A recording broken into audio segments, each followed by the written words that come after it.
1절에서 5절 우리 함께 봉독하겠습니다. 우수 땅에 욥이라 불리는 사람이 있었는데 그 사람은 온전하고 정직하여 하나님을 경외하며 악에서 떠난 자더라. 그에게 아들 7과 딸 3이 태어나니라. 그의 소유물은 양이 7,000마리요 낙타가 3,000마리요 소가 500켤이요 암나귀가 500마리이며 종도 많이 있었으니 이 사람은 동방 사람 중에 가장 훌륭한 자라.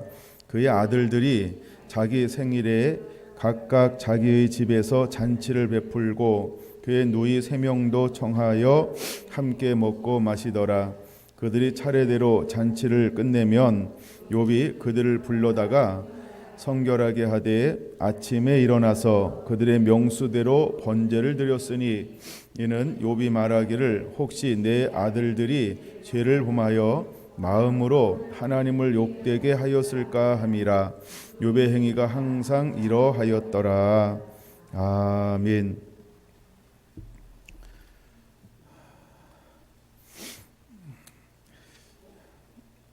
먼저 오신 여러분들을 환영합니다. 우리 옆 사람과 이렇게 인사할까요? 주의 이름으로 축복합니다.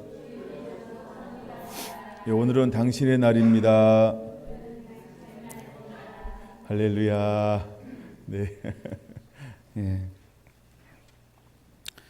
장로님이 출장을 가셔서 그런지 썰렁하네요. 네. 자, 오늘은 어버이절로 지키는 절기 날입니다. 그래서 오늘 어떤 말씀을 나눌까 하다가 욥기 2장에 욥기에 있는 말씀을 통해서 함께 은혜를 나눠야 되겠다 이런 마음을 주셔서 먼저 욥기 1장 1절에서 5절까지를 보았습니다. 욥이 누구일까? 욥이 누구일까? 욥은 언제 사람일까? 욥은 아브라함 시대와 같은 시대의 사람이다. 보통 그런 견해가 있고요. 제가 볼 때는 아브라함보다 먼저 세대를 살았던 사람이 욥이라고 여겨집니다. 이제 하나님이 이스라엘을 택하여서 이스라엘 중심으로 성경이 이끌어가는데 이스라엘 사람 아닌 사람이 이렇게 1장에서 42장까지 주도적으로 이끌어가고 있는 사람이 욥입니다. 그래서 욥은 아브라함을 하나님이 부르거나 택하기 전부터 있었던 사람이 욥이다 이렇게 좀 보고 싶고요. 그건 그렇게 중요하진 않지만 어떤 의미에서는 욥기는 몇 장으로 되어져 있냐 하면 42장인데 42장에 보면 이런 표현이 있어요. 말년에 이렇게 말합니다. 근데 말년이라고 말하면서 그 이후에 몇 년을 더 사냐 하면 140년을 더 살아요. 놀라지 않는 거 보니까 다 말년이 아직도 한참이신 것 같아요. 네. 그래서 아브라함이 175세인데 말년이면서 140년을 더 산다. 그렇죠? 상상을 초월하는 세월을 사는 것이죠. 상상을 초월하는 세월을 사는 거예요.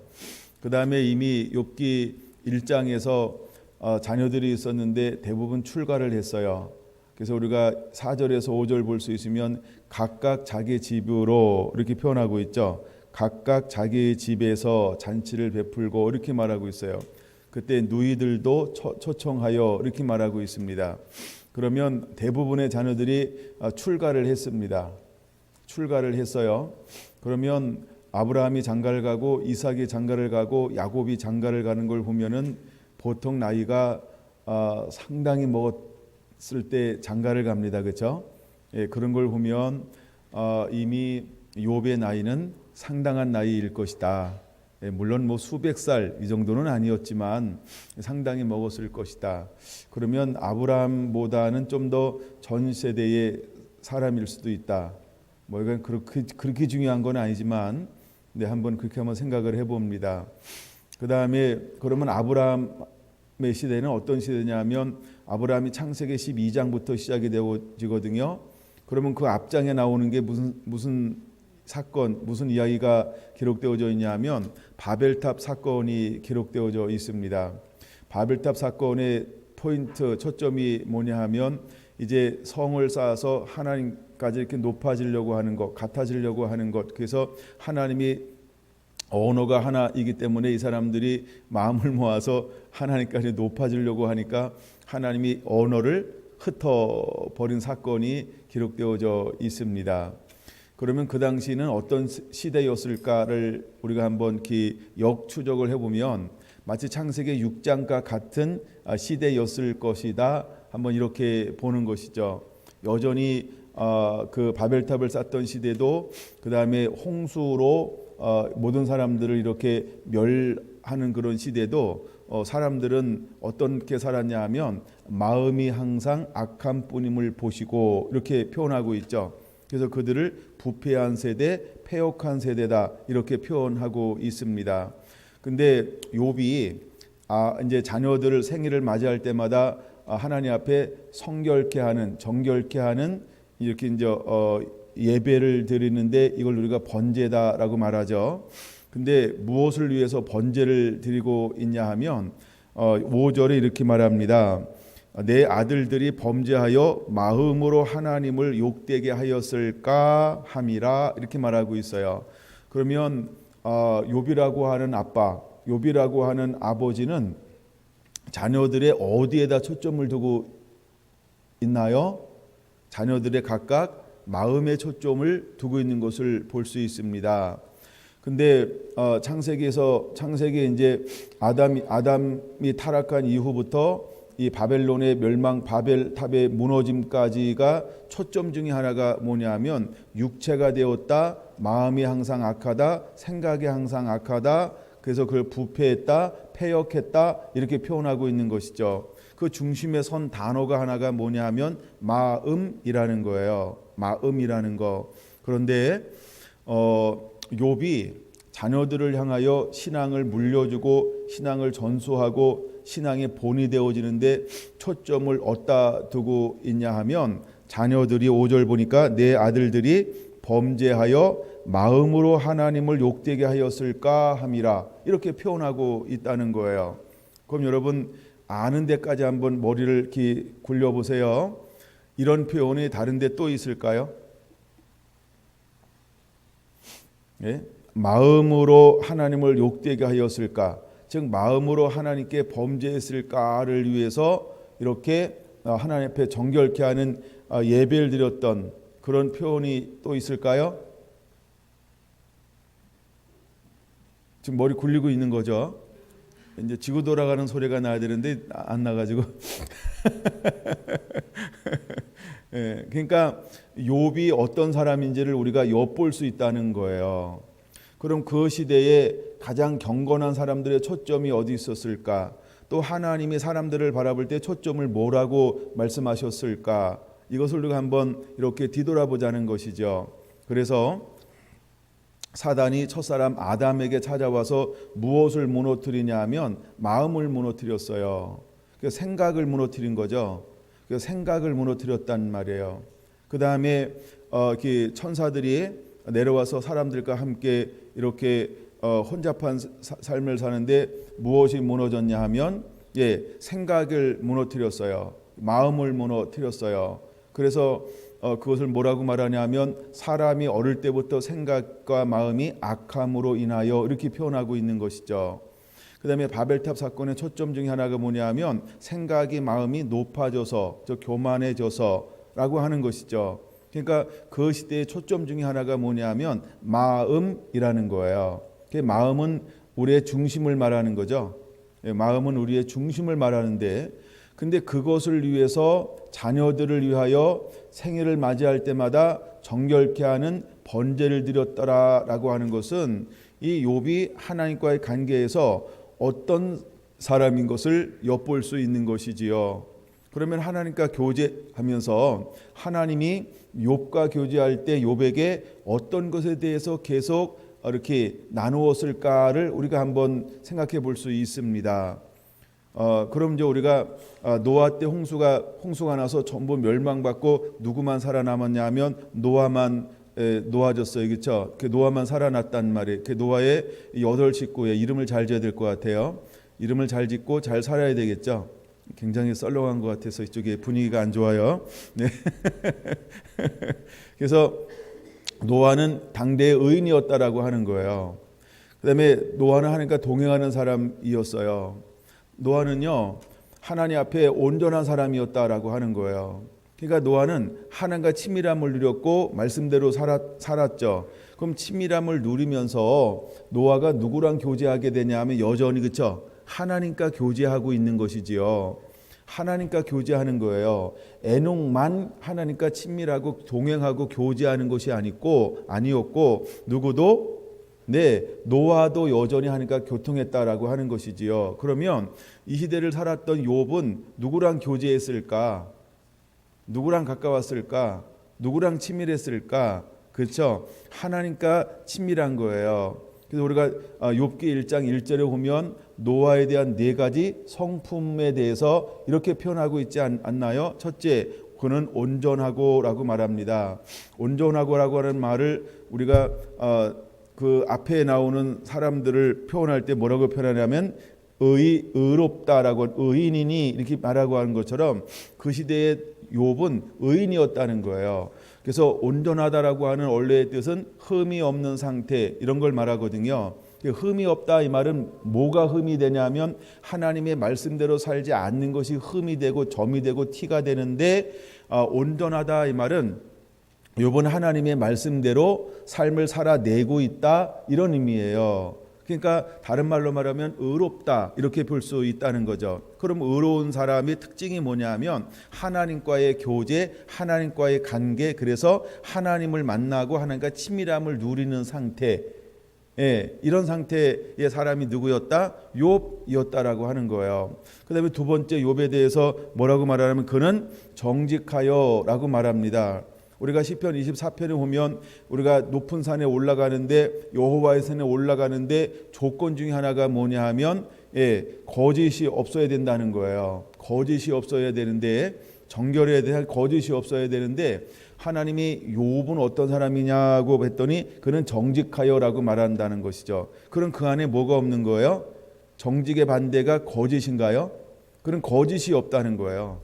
그러니까 부정함이 없다는 거예요. 거짓이 없다는 거예요. 그러면 거짓은 어디로부터 나오나요? 거짓은 어디로부터 나오나요? 거짓은 어디서부터 나오나요? 뭐라고요? 거짓은 마음으로부터 나오는 거예요. 그래서 그 마음이 정직하다 이 말은 뭐냐면 마음이 정직한 사람이라는 거예요. 마음이 정직한 사람이라는 거예요. 마음이 정직한 사람이라고 하는 것을 볼 수 있어요. 이 부분이 여러분 잘 안 되니까 그러면 마태복음을 성경을 좀 찾아봐야 되겠네요. 마태복음 15장을 한번 보겠습니다. 이거를 저 신약에서 우리에게 보여주는데 이렇게 보여주고 있어요. 마태복음 15장 18절 보겠습니다. 찾으셨나요? 시작. 입에서 나오는 것들은 마음에서 나오나니 이것이야말로 사람을 더럽게 하느니라. 아니 뭐가 더럽게 하느냐 좀 더 봐야 이해가 되겠죠. 19절 20절 같이 읽습니다. 마음에서 나오는 것은 악한 생각과 살인과 간음과 음란과 도둑질과 거짓 증언과 비방이니 이런 것들이 사람을 더럽게 하는 것이요 씻지 않는 손으로 먹는 것은 사람을 더럽게 하지 못하느니라.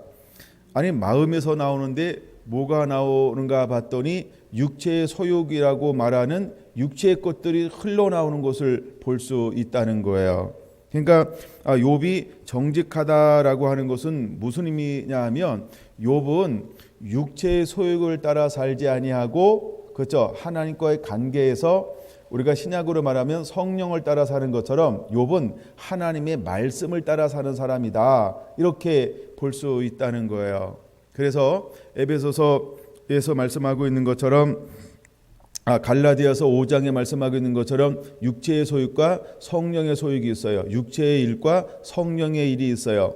근데 욥은 어떤 것을 따라 사는 사람이었냐면 육체의 소욕을 따라 사는 것이 아니고 그에게 하나님이 원하시는 삶의 열매를 맺고 있는 삶을 살아내고 있는 사람이 욥이었다는 거예요. 할렐루야. 그래서 욥은 마음을 익힌 사람.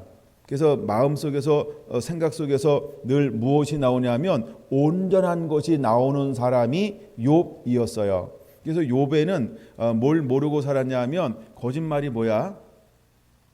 거짓말을 모르는 사람, 청정 지역에서 살던 사람이 욥이었다라고 하는 것이지요.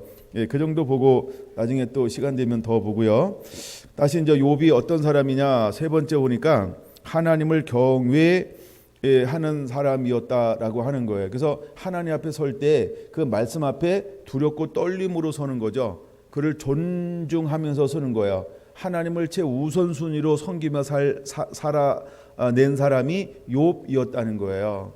그러니까 욥 앞에 설 때 그를 귀한 자로 그러니까 그를 너무너무 사랑하기 때문에 그냥 그를 사랑하는 삶을 살아낸 사람이 욥이었다는 거예요. 그래서 그분이 원하지 않는 것은 하나도 감히 행할 수 없는 그 마음가짐을 살고 살아가고 있는 사람이 욥이었다는 거죠. 그러니까 하나님이 욥을 볼 때 얼마나 기쁘고 사랑스러웠을까를 한번 이렇게 생각해 보시기 바랍니다.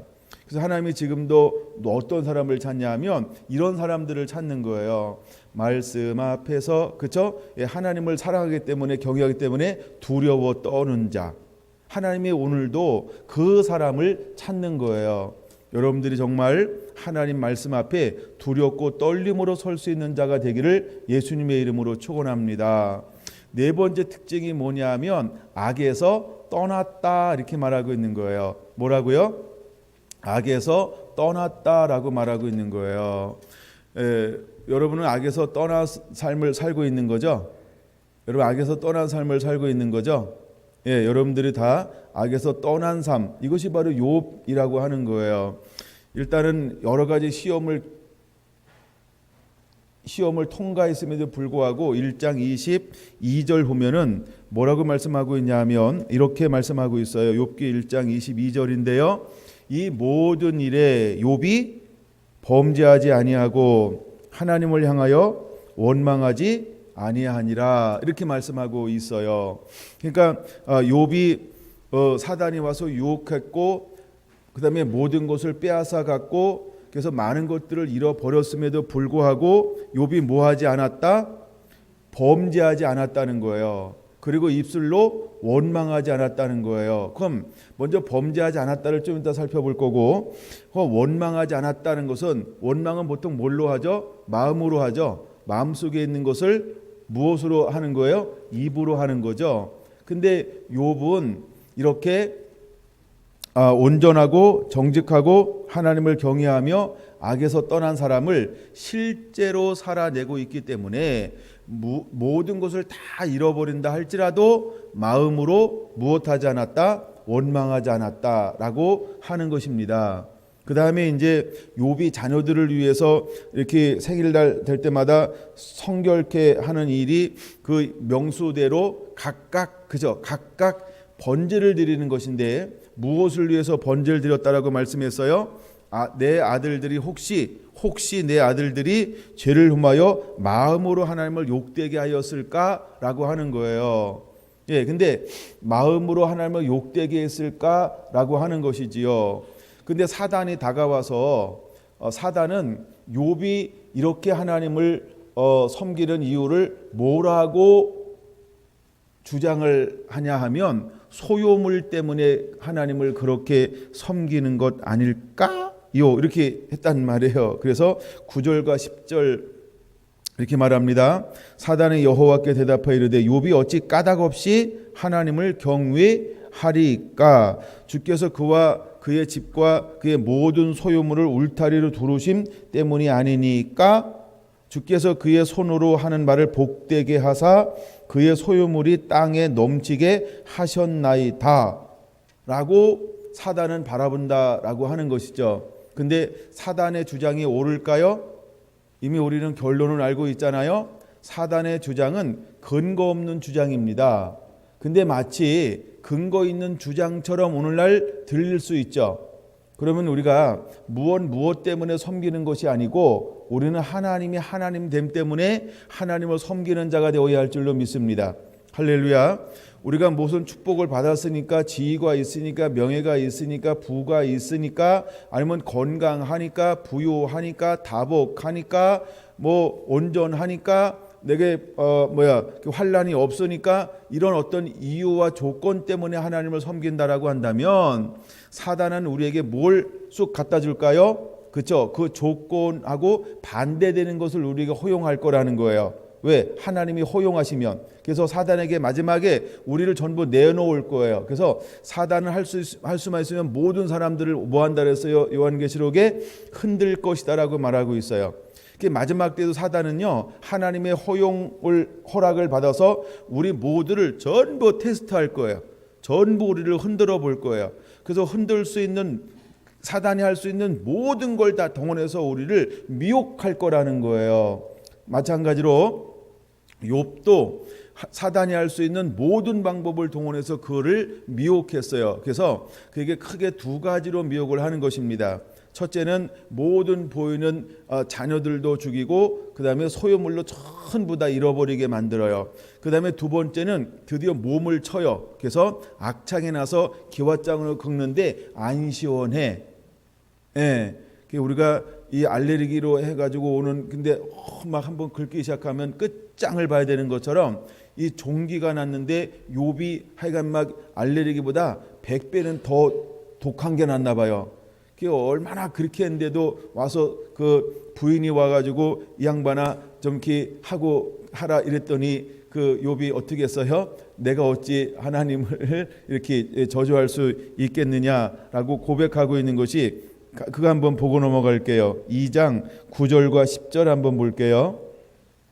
2장 그 위에부터 볼까요? 7절부터. 2장 7절 시작. 사단이 이에 여호와 앞에서 물러가서 욥을 쳐서 그의 발바닥에서부터 정수리까지 종기가 나게 한지라. 욥이 제 가운데 앉아서 질그릇 조각을 가다가 몸을 긁고 있더니 그의 아내가 그에게 이르되 당신이 그래도 자기의 온전함을 굳게 지키느냐? 하나님을 욕하고 죽으라.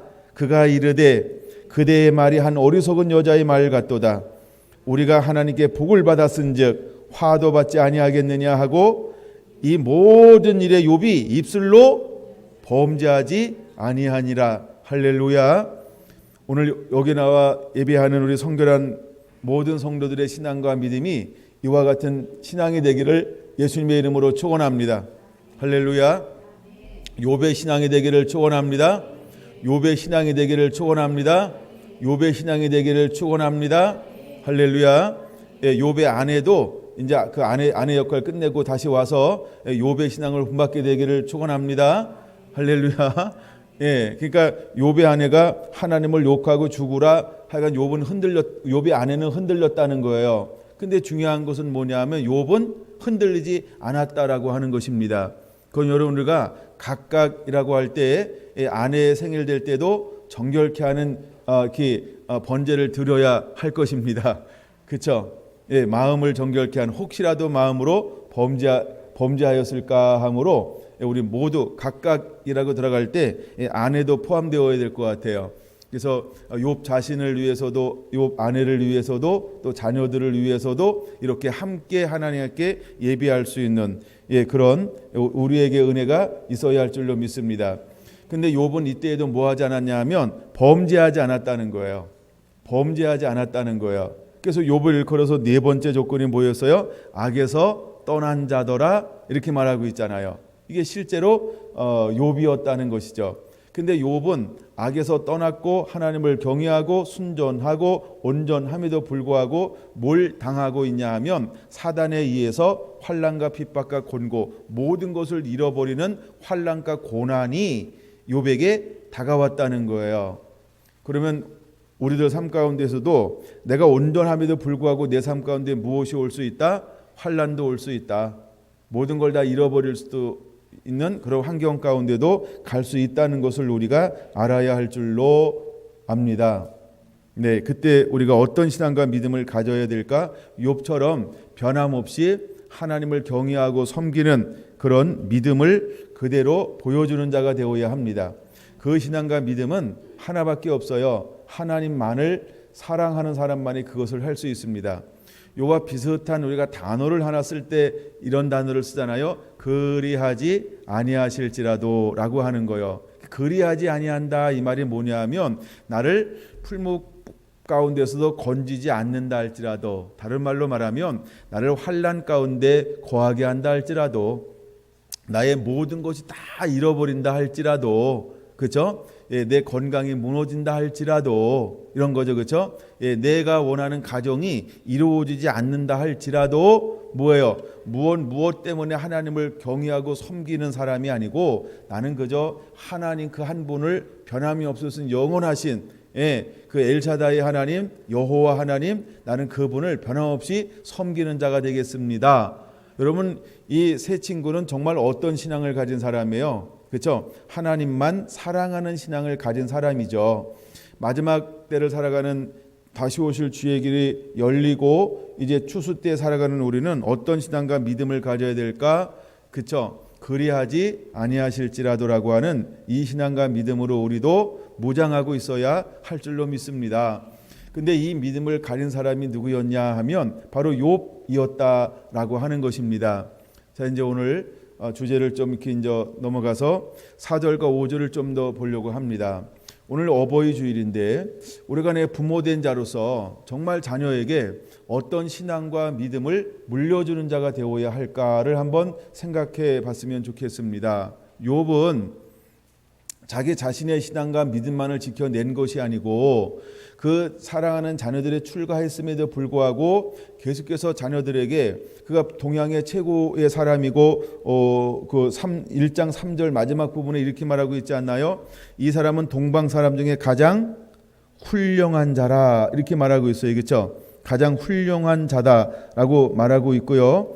그 다음에 욥은요 동방에서 최고에 가는 부자 중에 한 사람이었다는 거예요. 단순히 재물만 많은 것이 아니고 사람들에게 모두 얻었어요. 존경도 받는 사람이었다라고 하는 거예요. 그래서 3절에서 3장에서 37장까지 읽다 보면 이런 부분이 한번 소개되어지는 것이 있는데 욥은 하나님을 사랑하고 또한 이웃을 사랑하는 사람이었다는 거예요. 그래서 이웃에 이미 율법이 모세를 통해서 율법이 주어지는 거잖아요. 하나님의 율법이 주어지기 전부터 욥은 어떤 삶을 살았냐 하면 가난한 자나 객이나 고아나 가부를 어떻게 했냐면 섬기는 삶을 살고 있었던 것을 볼 수 있습니다. 그러니까 욥은요 이미 율법이 오기 전에 하나님과의 관계에서 무엇을 배웠냐 하면 하나님을 사랑할 뿐만 아니라 우리의 이웃을 사랑하는 것이 하나님을 사랑하는 것이다. 이 원리를 영적으로 알고 있는 사람이 누구였다? 욥이었다라고 하는 거예요. 그래서 이제 자녀들도 어떤 삶을 살아가고 있냐 하면 그 부모 밑에 그런 자녀가 난다라고 이 자녀들도 똑같이 하나님을 경외하면서 온전하게 정직하게 악에서 떠난 삶을 살고 있었다라고 하는 것이죠. 근데 이제 자녀들이 10명이 있었는데 이 한 사람 한 사람이 생일이 될 때마다 이 부모로서 자녀들을 위해서 한 일이 있다라고 하는 거예요. 4절 다시 볼게요. 그의 아들들이 자기 생일에 각각 자기의 집에서 잔치를 베풀고 그의 누이 3명도 청하여 함께 먹고 마시더라. 그들이 차례대로 잔치를 끝내면 욥이 그들을 불러다가 성결하게 하되 아침에 일어나서 그들의 명수대로 번제를 드렸으니 이렇게 말하고 있어요. 명수대로 번제를 드렸다 이 말은 뭐예요? 한 번에 10명을 한 번에 한 것이 아니고 한 명 한 명을 어떻게 했다는 거예요? 정결케 했다라고 하는, 정결케 하는 의식을 행했다라고 하는 것입니다. 예. 자, 이제 구약에서 우리가 이제 하나님이 우리가 이제 예배할 때 어떻게 예배하는지에 대한 방법을 가르쳐 주고 있습니다. 이것이 이제 레위기에 모아서 기록되어져 있는데 각 사람이라고 할 때 양 한 마리에 사람 하나죠. 그죠? 비둘기 하나에 사람 하나죠. 예, 그런 것처럼 하나의 한 사람의 죄를 사할 수 있는 것처럼 욥은 각각 한 사람 한 사람씩 무엇을 위해서 하나님 앞에 번제를 드렸다, 피해 제사를 드렸다, 각 사람을 위해서 혹시나 내 아들들이 죄를 범하여 마음으로 하나님을 욕되게 하였을까라고 하는 거예요. 예, 그래서 정말 욥은 그 앞선 세대가 무너진 게 무엇 때문에 무너졌냐면 마음이 악함을 통해서, 생각이 악함을 통해서, 하나님을 떠남을 통해서, 하나님을 경외하지 않음을 통해서, 하나님의 말씀을 순종하지 않음을 통해서 실패한 것을 보고 들었단 말이에요. 그리고 하나님과 교제하면 교제할수록 욥이 하나님이 주시는 것이 뭐냐면 너는 마음으로 범죄하지 말아라, 즉 생각으로 범죄하지 말아라 라고 하는 거예요. 그래서 잠언 4장 23절에 이렇게 말하죠. 무릇 지킬 만한 그 무엇보다도 너는 내 마음을 지키라, 생각을 지키라고 하는 거예요. 마음을 지켜야 되는 거예요. 왜 마음을 지키라고 말하고 있나요? 이에서 생명의 근원, 생명이 남이니라 이렇게 말하고 있는 거예요. 그러니까 혹시라도 마음으로 하나님 앞에 범죄했을까 함으로 제사를 드리는 것은 무엇이냐면 전부를 다해서 하나님 앞에 온전히 설 수 있는 신앙을 자녀들에게 물려주고 있는 부모의 좋은 예를 찾아볼 수 있는 것입니다. 그럼 여러분, 우리가 부모된 자로서 자녀들을 향하여 교육할 때 무엇을 물려주는 자가 되어야 할까? 그렇죠? 이제는 마음을 다해서 하나님만 경외하고 사랑하는 자가 되라라고 하는 것이지요. 그것은 이제 욥이 했던 것 중에 하나가 뭐냐면 자녀들을 위해서 하나님 앞에 나가 회개를 가르쳤다는 거예요. 무엇을 가르쳤다? 회개하는 법을 가르쳤다는 것입니다. 우리가 한번 요한 1서를 한번 보겠습니다. 요한 1서 찾으셨나요? 요한 1서를 한번 보겠습니다. 자, 요한 1서 5절 봅니다. 5절 봅니다. 3절부터 볼게요. 우리가 보고 들은 바를 너희에게도 전함은 너희로 우리와 사귐이 있게 하려 함이니 우리의 사귐은 아버지와 그 아들 예수 그리스도와 더불어 누림이라. 지금 욥은 누구와 사귐을 가지고 있어요? 누구와 교제를 하고 있어요? 그렇죠? 하나님과 교제를 하고 있죠. 하나님과 교제를 하고 있으면서 하나님과 계속해서 교제를 누리는 법을 누구는 알고 있는 거예요? 아버지 된 욥은 알고 있는 거예요. 근데 우리가 교제를 누리기 위해서 필요한 게 뭐냐면 마음으로부터 뭐예요? 하나님을 사랑함, 하나님을 경외함, 말씀에 순종함. 즉 무엇이 없어야 된다? 죄가 없어야 된다. 생각이 정직해야 된다. 거짓이 없어야 된다. 말씀대로 사는 자가 되어야 한다. 이거를 아버지 된 욥은 본능적으로 아는 거예요. 왜? 하나님과 뭘 계속해서 하고 있으니까 사귐, 교제를 누리고 있으니까. 누리고 있으니까. 그럼 우리가 하나님과 끊임없는 교제, 그 누림을 하기 위해서 요한일서에는 무엇을 요구하고 있나요? 그래서 이제 5절부터 봅니다. 우리가 그에게 듣고 너희에게 전하는 소식은 이것이니 하나님은 빛이시라. 그에게는 어둠이 조금도 없으시다는 것이니라. 그럼 죄라고 하는 게 뭘까요? 이게 어둠이잖아요. 6절 만일 우리가 하나님과 사귐이 있다 하고 어둠 가운데 행하면 거짓말을 하고 진리에 행하지 아니함이거니와. 그러면 욥은 뭐가 없다고 그랬어요? 정직하다, 즉 거짓이 없다고 그랬어요. 그래서 그들은 순전하다, 그는 진리를 행하고 있죠. 이게 욥의 삶이라는 거예요. 욥의 삶이라는 거죠. 그래서 욥은 하나님과 뭘 하고 있는 거예요? 사귐, 교제, 친밀함. 그러니까 자녀들에게 무엇을 유산으로 물려주는 것이 최고인 것을 본능적으로 알고 있는 사람이 욥이었다는 거예요. 그래서 욥이 자녀들의 생일을 맞이할 때마다 마치 대속죄를 한번 이렇게 죄를 정결케 하는 것처럼, 그러면 자녀들이 10명이니까 1년에 몇 번씩 아버지에 의해서 정결케 되어지는 예배를 드렸을까요? 10번. 그렇죠? 각각 다 생일, 이때 이제 큰아들이 생일 날이었단 말이에요. 큰아들의 생일날이에요. 그것도 아시나요? 그냥 그 욥기에다 나옵니다. 예, 그래서 근데 큰 아들만 하는 게 아니고 각각 다 불러내니까 최소 1년에 몇 번? 예, 10번. 그 다음에 아빠도 있고 엄마도 있으니까 1년 12번. 하고 12달 뭐 매번 한 달에 한 명 태어난 건 아닐지 모르니까 겹칠지 몰라요. 하여간 우리가 그렇게 너무 논리적으로 생각할 필요는 없는 것 같은데 하여간 그렇게 하여간 했다는 거예요. 근데 무엇을 했냐? 이것이 요한일서에 보니까 사귐이라는 거예요.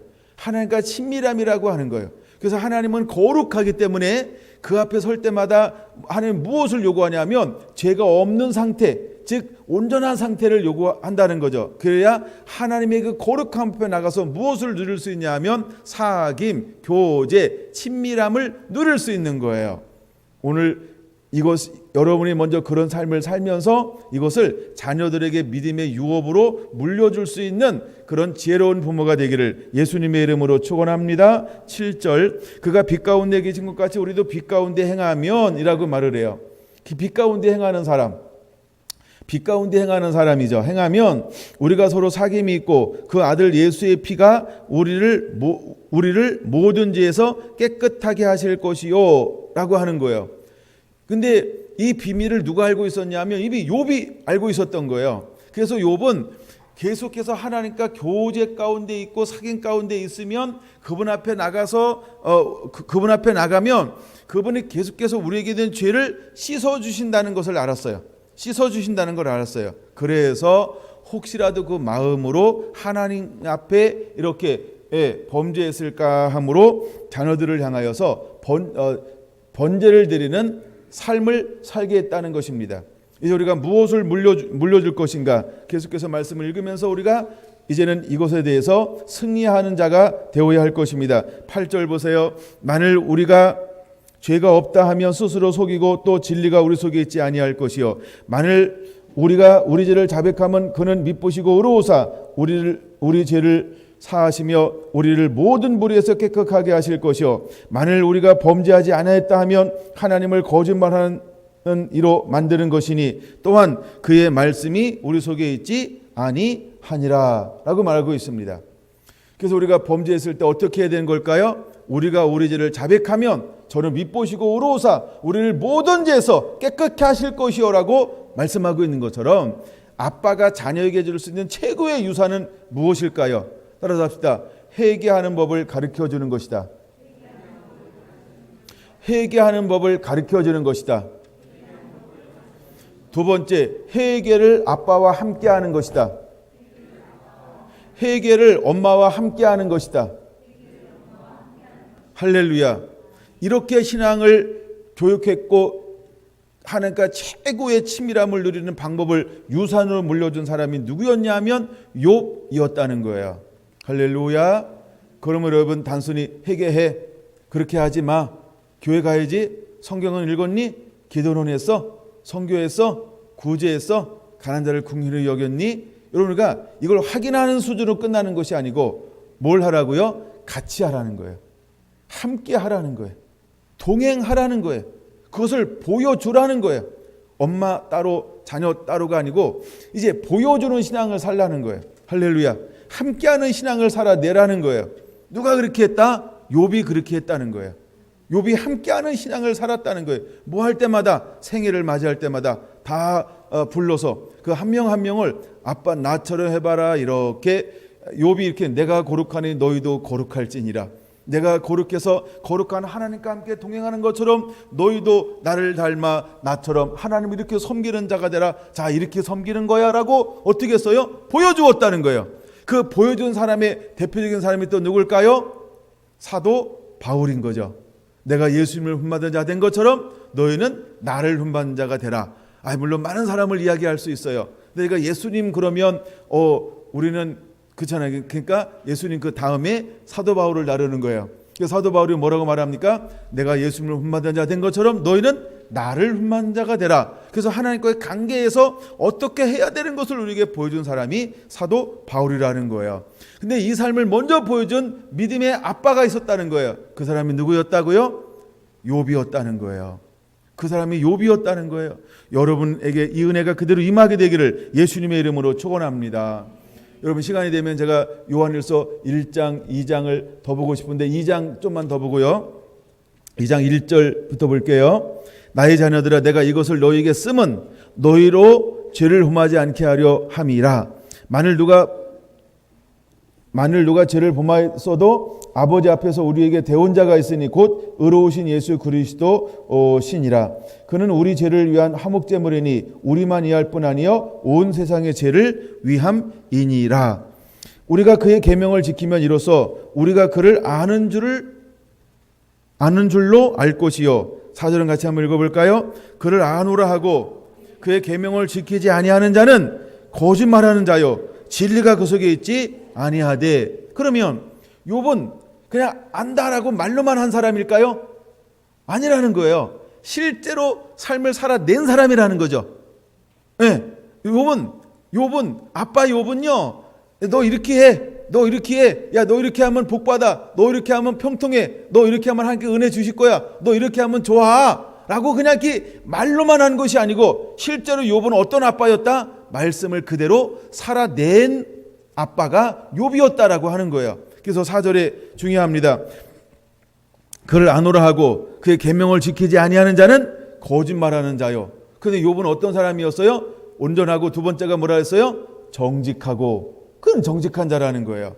그 정직한 자가 무엇을 의미하는 거예요? 그는 나 하나님을 알지, 나 하나님을 섬기지, 나 믿음이 있어, 나 하나님과 만난다, 나 하나님과 친밀함을 누려, 야 나 하나님을 어제 만났어. 어떤 여러분 이렇게 말로만 하는 사람이 아니고 실제로 뭐예요? 실제로 하나님을 만나요. 실제로 하나님과 교제를 나눠요. 실제로 하나님과 친밀함을 누려 실제로 하나님과 깊은 교제를 누리고 있는 사람이 누구였다? 아빠 욥이었다는 거예요.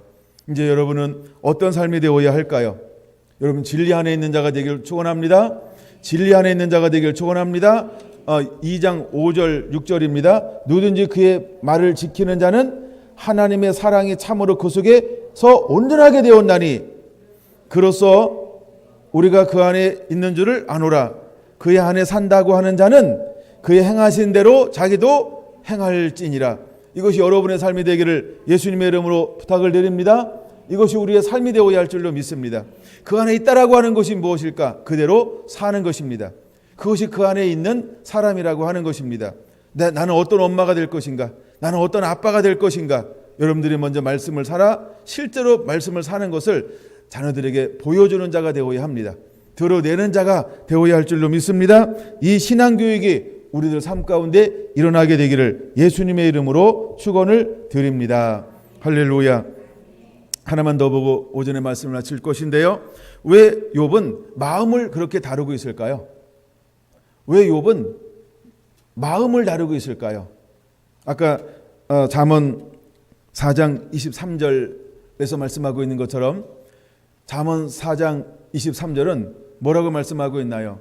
무릇 지킬 만한 그 무엇보다 내 마음을 지키라고 말하고 있습니다. 마음에서 무엇이 나타나나요? 생명이 나타납니다. 전부가 나타납니다. 마음을 잃어버리면 전부를 다 잃어버린 것입니다. 그래서 욥은 그냥 아는 거예요. 가장 키워드가 뭔지 마음으로 하나님을 섬기는 것입니다. 중심으로 하나님을 섬기는 것입니다. 그래서 마음으로라고 하는 건 뭐냐면 그 삶 전부를 다해서 하나님을 섬기는 자가 되는 것입니다. 예수님께서 제자들 부를 때 무엇을 요구했어요? 너희는 전부를 버리고 나를 쫓는 자가 되라, 따르는 자가 되라. 그것을 요구했던 것처럼 하나님께서 자녀들에게 무엇을 요구하고 있냐 하면 바로 전부를 요구하고 있는 것입니다. 우리 성경 하나 찾아볼까요? 마가복음 10장 29절입니다. 마가복음 10장 29절. 이 뒤에는 성경이 떴나요? 안 떴어요? 아, 그랬구나. 네. 자, 마가복음 10장 29절에서 30절 두 절 말씀입니다. 시작. 예수께서 이르시되 내가 진실로 너희에게 이르노니 나와 복음을 위하여 집이나 형제나 자매나 어머니나 아버지나 자식이나 전토를 벌인 자는 현세에 있어 집과 형제와 자매와 어머니와 자식과 전토를 100배나 받되 박해를 겸하여 받고 내세 영생을 받지 못할 자가 없느니라. 할렐루야. 하나님을 섬기는 자에게 하나님이 무엇을 요구하고 있냐 하면 전부를 버리라는 거예요. 무엇을 위해서? 나와 복음을 위해서. 나는 누구예요? 예수 그리스도. 그러면 욥은 어떤 신앙과 믿음을 가졌어요? 그렇죠? 하나님과 복음을 위해서 전부를 버린 사람이 누구였을까요? 욥이었다는 거예요. 욥이었다는 거예요. 그때는 하나님께서 욥에게 어떻게 축복을 해주시나요? 먼저 마가복음 10장은 어떻게 축복해 준다라고 말씀하고 있나요? 100배나 받되 박해를 금하여 받고 내세에 영생을 받지 못할 자가 없느니라. 그러니까 구원을 잃어버릴 자가 아무도 없다는 거예요. 다시 이제 욥기 42장으로 넘어가겠습니다. 욥기 42장 시편 바로 앞에 있으니까 제일 빨리 찾을 거예요. 시에서 바로 이렇게 거꾸로 넘어오시면 더 빠릅니다. 자, 욥기 42장을 볼게요. 10절 보겠습니다. 10절. 욥이 그의 친구들을 위하여 기도할 때 여호와께서 욥의 곤경을 돌이키시고 여호와께서 욥에게 이전 모든 소유보다 갑절이나 주신지라 이렇게 말하고 있어요. 갑절로 주었다는 거예요. 그 다음에 또 무엇을 주었을까요? 시작. 이에 그의 모든 형제와 자매와 이전에 알던 이들이 다 와서 그의 집에서 그와 함께 음식을 먹고 여호와께서 그에게 내리신 이 모든 재앙에 대하여 그를 위하여 슬퍼하며 위로하고 각각 쾌시타 하나씩 금고리 하나씩을 주었더라. 여호와께서 욥의 말년에 욥에게 처음보다 더 복을 주시니 그가 양 14,000 낙타 6,000 소 1,000 암나귀 1,000 또 그 아들 7 딸 셋을 두었으며 그의 첫째 딸은 여미마라 이름하였고 둘째 딸은 그시야라 이름하였고 셋째 딸은 게렌합북이라 이름하였으니 모든 땅에서 욥의 딸들처럼 아립다운 여자가 없었더라. 그의 아버지가 그들에게 그들의 오라비들처럼 기업을 주었더라. 그 후에 욥이